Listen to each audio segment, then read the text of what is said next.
కథ గోల్పూర్కి చెందిన రైతు కిషోర్ తన కవల కూతుర్లు సీత ఇంకా గీతాది. ఈ ఇద్దరు ఆడపిల్లలు తనకి 2 కళ్లతో సమానం. కాని మరొక వైపు సీత ఇంకా గీతాకి ఒకరితో ఒకరికి అస్సలు పడదు. విషయం ఏదైనా సరే వాళ్ళు ఎప్పుడూ కూడా ఒకరితో ఒకరు సరిగ్గా మాట్లాడుకోలేదు. దీని వెనుక ఉన్న అసలు కారణం, అరేరే ఏంటిది గీతా, నువ్వు గది మొత్తం చెత్తతో నింపేశావు. ఇప్పుడు దీన్నెవరు శుభ్రం చేస్తారు? ఎవరు అంటే నీ గురించి నువ్వు అంత గొప్పగా అనుకుంటే నువ్వే చెయ్యొచ్చు కదా. బావుందమ్మా, బావుంది. ఇల్లంతా నువ్వు చెత్త చేస్తావు, నేను శుభ్రం చెయ్యాలా? అవును, నీకు శుభ్రం చెయ్యాలని లేకపోతే అడగొద్దు. ఇప్పుడు నేను అడగటం కూడా నీకు కష్టంగా ఉందా? నాకు నీ ప్రశ్నలతోనే కాదు, నీతో కూడా ఇబ్బందే. నువ్విక్కడ ఉండటం, నీతో ఈ గదిని పంచుకోవడం, నీకు సంబంధించిన ప్రతిదీ నాకు ఇబ్బందే. అలాగా? అంత సమస్యగా ఉంటే నువ్వొక పంచేయ్, నా ప్రాణం తీసేయ్, అప్పుడే నీకు ప్రశాంతంగా ఉంటుంది. అరే, అసలు మీరిద్దరు ఏం చేస్తున్నారు? మీరిద్దరు అరుచుకుంటూ అసలు ఎందుకు గొడవ పడుతున్నారు? ఎందుకంటే నాకు తనతో ఉండాలని లేదు నాన్నా, ఉండాలని లేదు. గీత, ఇలా చూడమ్మా, అలా మాట్లాడకూడదు.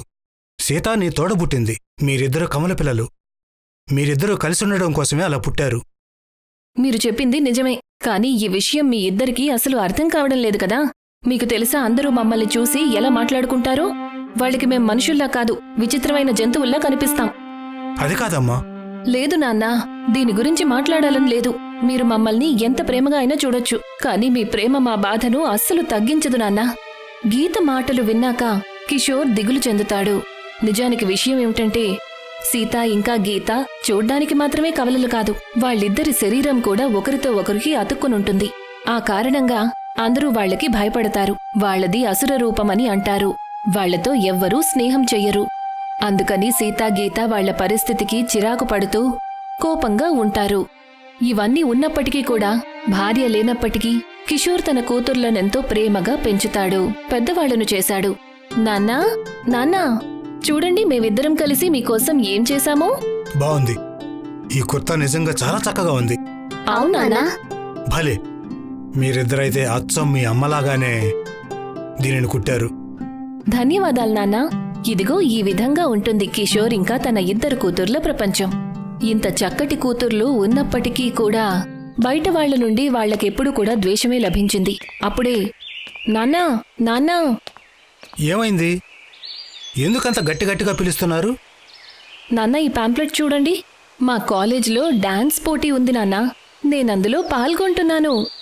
ఏంటి, నిజంగానా? అవును నాన్నా, మీకు తెలుసు కదా నాకు డాన్స్ చేయడం అంటే ఎంత ఇష్టమో. మరి సీత సంగతేంటి?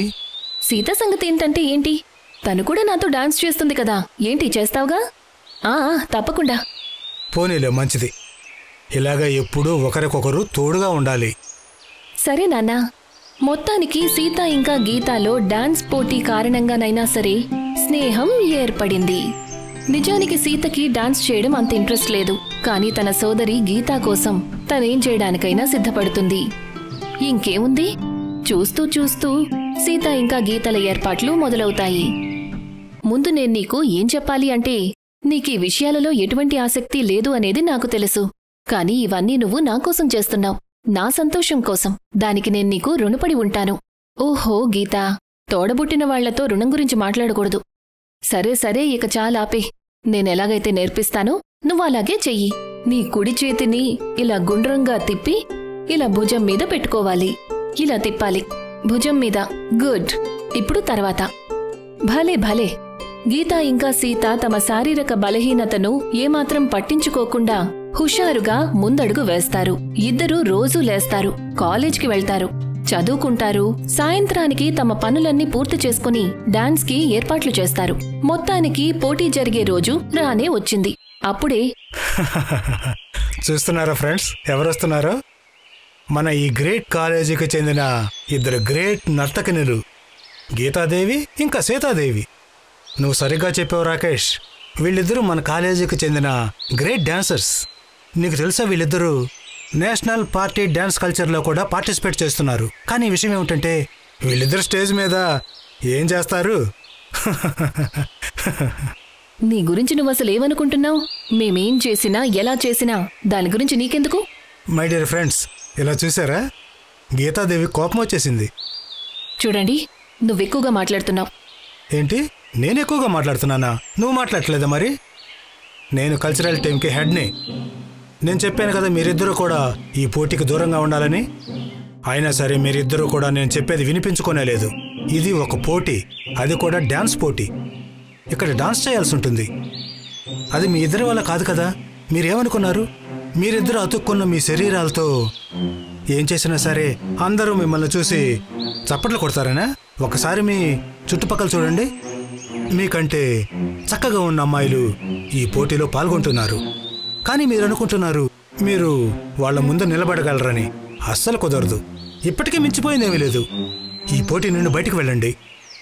నేను నా కల్చరల్ టీం ఇంకా ఈ కాలేజ్ గెలవడం చూడాలనుకుంటున్నాను, ఓడిపోవడం కాదు. అందుకని ఈ పోటీ నుంచి మీరు తప్పుకోవాలి. ఇప్పుడు ఒకవేళ మీ ఉద్దేశం ఏంటో చెప్పాలనుకుంటే మీరిద్దరు వెళ్ళి సర్కస్ పోటీలో పాల్గొంటే బాగా అనిపిస్తుంది. మీ ఇద్దరు జంట ఎక్కడైతే కాదు, కానీ అక్కడ ఖచ్చితంగా హిట్ అవుతుంది. ఇక వెళ్ళండి అక్కడి నుంచి. రాకేష్ మాటలకి అంతా చెడిపోయింది. సీత ఇంకా గీత చాలా దిగులు పడతారు. అసలు ఇందులో మనం చేసిన తప్పు ఏముంది? అందరూ మనల్ని ఎప్పుడూ తక్కువ చేసి మాట్లాడతారు.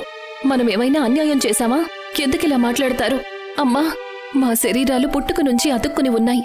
ఇదేమైనా పాపమా? ఎందుకందరూ మమ్మల్ని ముందుకు వెళ్ళనివ్వకుండా వెనక్కి తోసేస్తున్నారు? ఇలా బతకటం కంటే మేమిద్దరం చావటమే నయం. మేమిద్దరం ఈ జీవితం నుండి విసిగిపోయాము. నిజంగానే విసిగిపోయాము. మాకీ పోటీలో పాల్గొనాలని లేదు. మా ఇద్దరికీ కాస్త ప్రశాంతత కావాలమ్మా. పాపం గీత ఇంకా సీత వాళ్ళిద్దరూ తమ జీవితాలతో విసిగిపోయారు. వాళ్ళు నిర్ణయించుకున్నారు పోటీలో వాళ్ళు పాల్గొనడం లేదు అని. వాళ్ల మాటలను కిషోర్ చాటుగా వింటాడు. తమ కూతుర్లు ఓడిపోవటాన్ని చూసి కిషోర్ సహించలేకపోతాడు. ఇక అప్పుడే ఏమన్నారు మీరు ఈ పోటీ నుంచి విరమించుకుంటున్నారా? అవునాన్నా. లేదు, మీరు అటువంటి పని ఏమీ చేయకూడదు.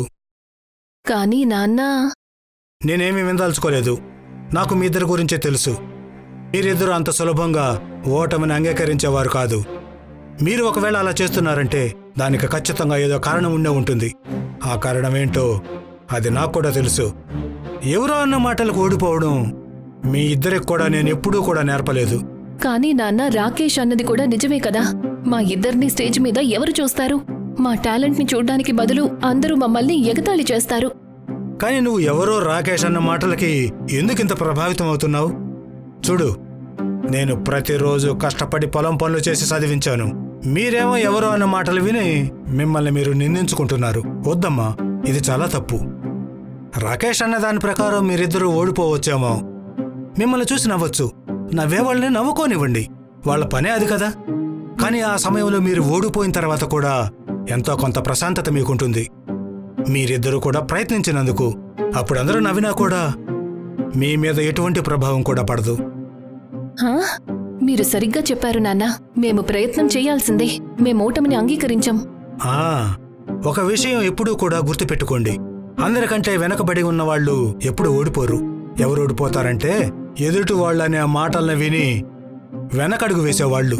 కిషోర్ అన్న మాటలకి సీత ఇంకా గీత ఇద్దరికీ కూడా ధైర్యం వస్తుంది.